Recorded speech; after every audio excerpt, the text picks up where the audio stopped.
बस इसी गाने का इंतजार था। क्योंकि भाई साहब जब ये सिनेमा घर में घुसता था ना आवाज, तो यहाँ नहीं बल्कि यहाँ लगता था।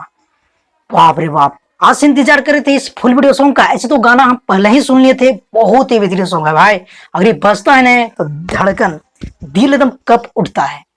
तो पहले दोस्तों आ गया है पोस्टर, अभी भी जस्ट एसआरके के मालिक रोशन सिंह ने पोस्ट करते हुए लिखे हैं कि कल सुबह रिलीज किया जाएगा इस गाने को एसआरके म्यूजिक के यूट्यूब चैनल पर, जो कि रंग दे बसंती फिल्म का सॉन्ग है और टाइटल सॉन्ग है रंग दे बसंती, गाने का नाम है। अगर गाने की बात किया जाए तो गाने को गाए हैं पद्मा श्री ने और साथ में कैलाश खेर, और इसलिए अभी रिलीज किया जा रहा है क्योंकि ये 15 अगस्त आने वाली है और ये गाना 15 अगस्त में बजेगी और बहुत ही बेहतरीन सॉन्ग बनाए गए भाई। अगर ये सुनेंगे तो बहुत ही दिल कप उठेगा इस सॉन्ग को लेकर। इस गाने के फुल वीडियो सॉन्ग के लिए आप लोग कितना एक्साइटेड है हमें जरूर कमेंट करके बताइए। और कल सुबह रहेगा 6:30 में एसआरके म्यूजिक पे रिलीज कर दिया जाएगा। तो कल के लिए कुछ यही अपडेट था, मिलते किसने अपडेट के साथ, जब तक ले जय हिंद जय भोजपुरी।